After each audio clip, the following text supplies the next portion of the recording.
So a good witness can serve as the basis of a great alibi and a great defense to a criminal accusation. But a lot of times it really comes down to the credibility of that witness.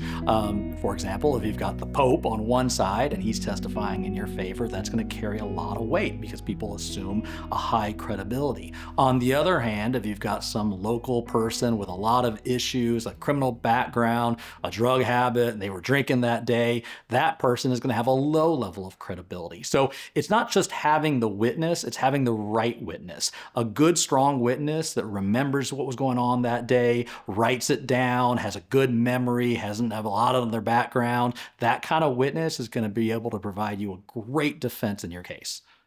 So in almost every criminal case, the prosecution is going to have a police officer as the witness. And police officers are great. It's nothing against them, but they are human. And just because they put on their uniform and strap on a gun doesn't mean that they're perfect. Just like everybody, they're capable of making mistakes. And so part of the job of a defense attorney is to question their credibility.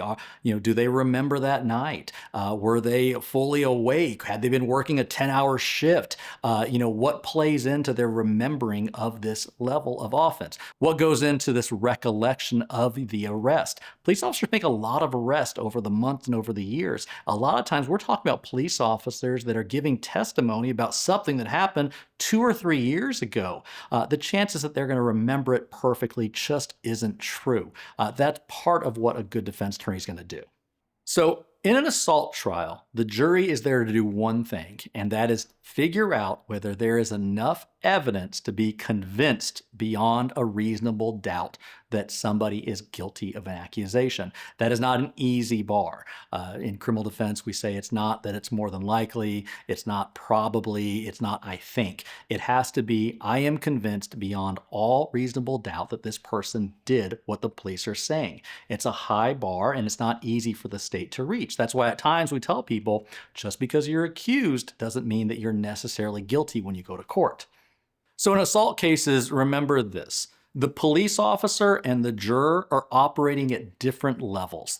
A police officer, in order to arrest you, just has to have probable cause, just believes more than likely that maybe you did something. That's enough for the police officers to handcuff you, put you in the back of their car, and take you to jail and book you, right? But when you actually bond out and you go to court, the standard is much higher.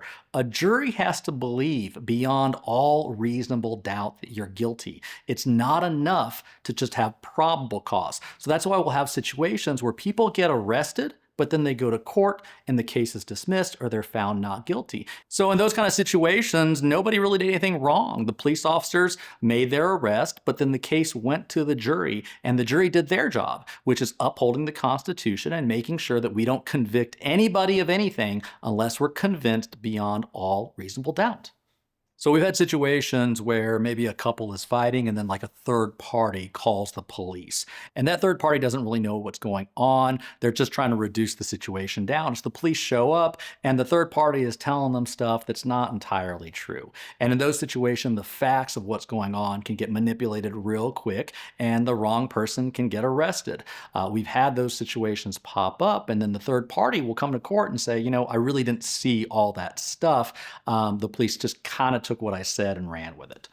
So if you're accused of an assault, witnesses and juries are going to play a role in your case. If you've got any questions, give us a call. We'll give you a free consultation. We'll go over your case, strategies, things you might not know, do whatever it takes to help you out.